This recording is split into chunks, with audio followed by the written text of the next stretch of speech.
Stop right there. Yeah, you. If you like all things entertainment, current events, or Hollywood, then look no further. Creator to Creators, hosted by director Miosha Bean of Horror Noir, interviews filmmakers and creatives from around the world. Join in on the fun, guest celebrities, and informative information to have as a creator. Hit subscribe and stay connected to Creator to Creators. Hi, guys. It's Miosha. I am back with another episode of Creators to Creators a Day. Today, we have a special guest. Dan R. Howard. Welcome to the show. Thank you for having me. Of course, of course. I love talking to people who are creatives, and whether it's, film, music, composer, actors, I just loved hearing the stories. And I always say that, I find it very interesting when you go back to the childhood. Like, I find like there's something in there that kind of shows or like your trajectory of life. Like, that makes sense. That person was doing this. So let's start from the beginning. How was your childhood? And what was that like growing up? Yeah. Well, I was very lucky. I had very supportive parents.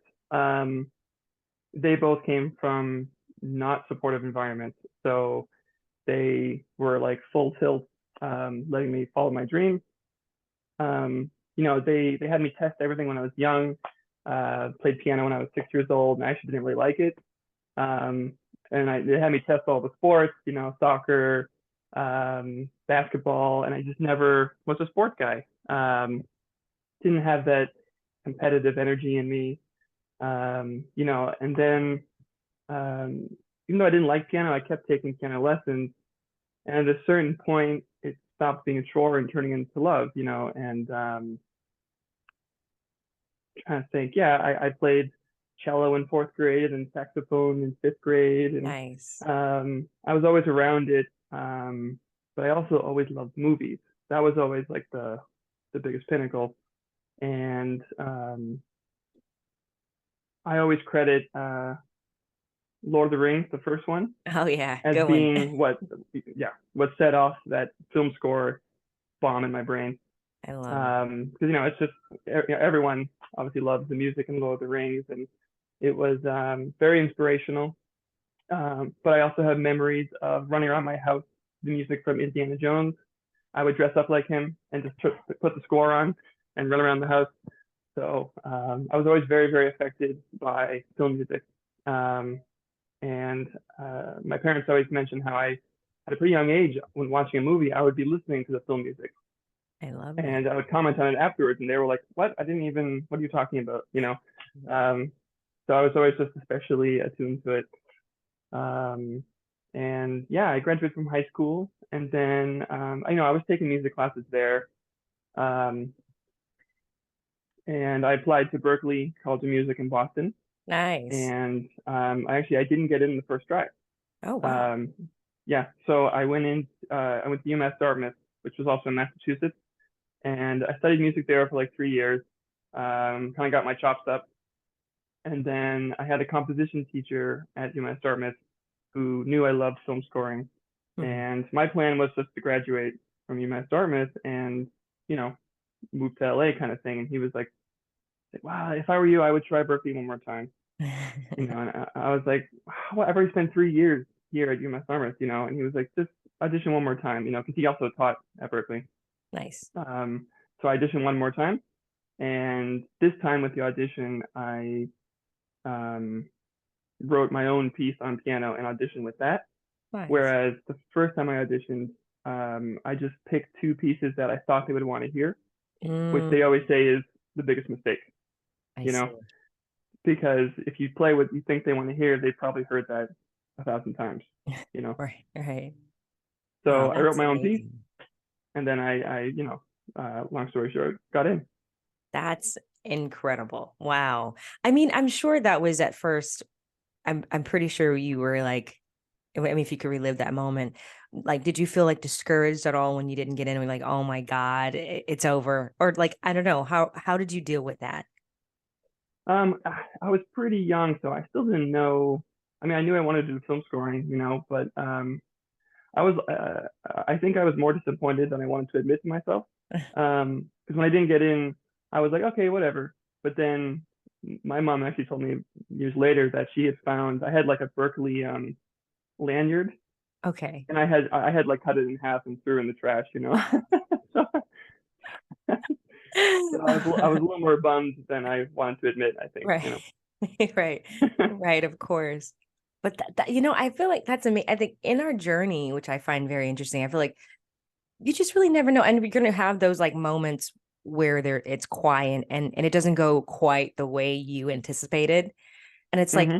I feel like those are the moments like that kind of makes us or breaks us in a way, right? It's like, are we going to fold or are we going to just figure out another way? I mean, so I commend you for like just doing it again. Most people are like, you know what, screw this. But good for you. Absolutely. And that's been a lot of my journey. I mean, when I finally moved to LA, so as soon as I graduated from Berkeley, I was off for a week and I road tripped out to LA. I couldn't wait to get out here and start working. Yeah. But I moved out here September 2019. So I had a few months of hope, and then the pandemic hit. Oh, yeah. Yeah. Wow.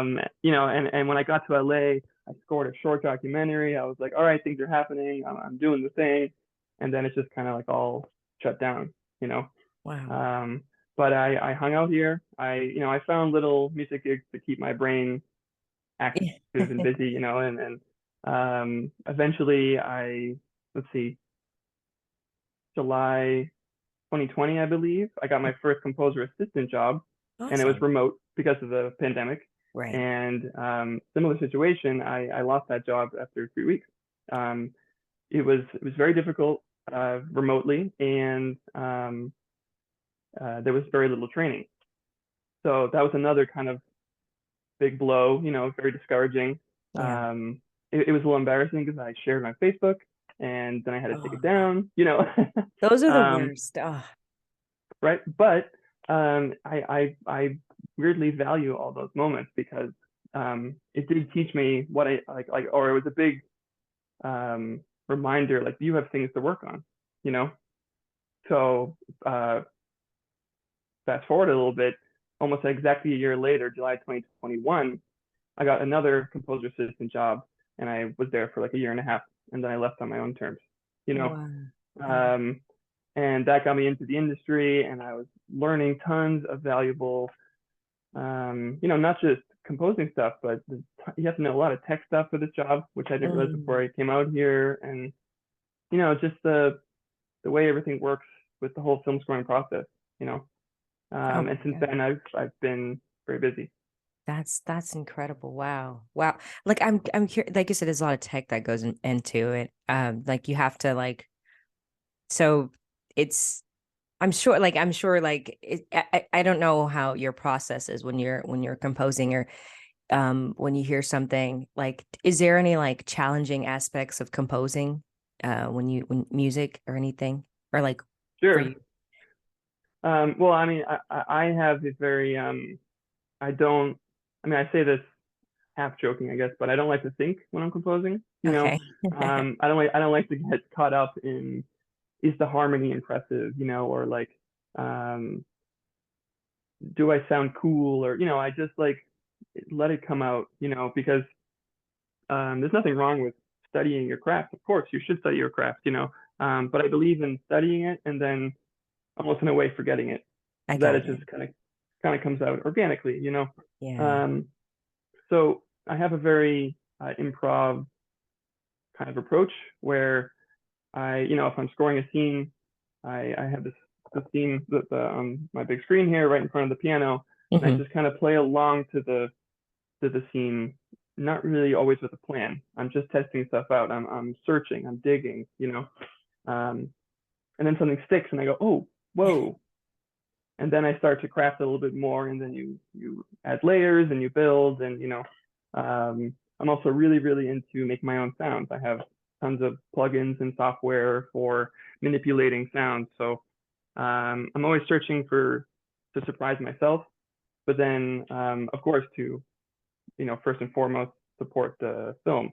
Yeah. So all of that is certainly not easy, but I guess the biggest challenge, is to kind of let go. Sometimes a scene doesn't need a crazy, beautiful, melodic, Yeah.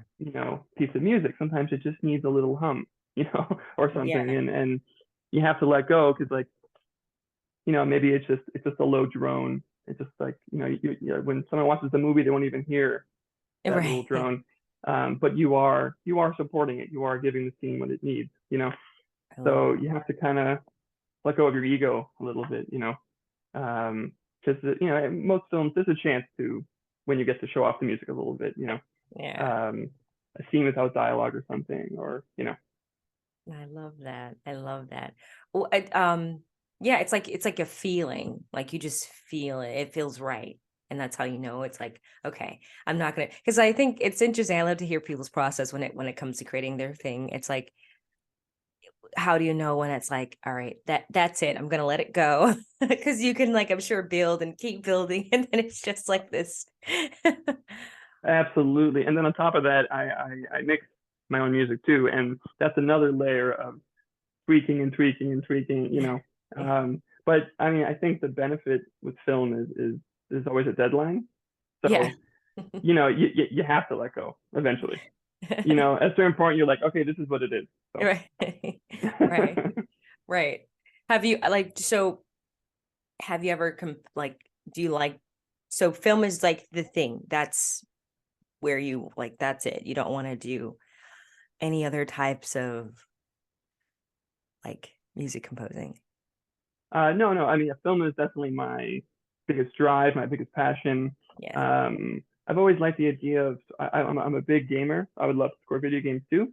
That's Um, fun. That's fun. yep, I have a PS5 in there. Um, Nice. really, really into it.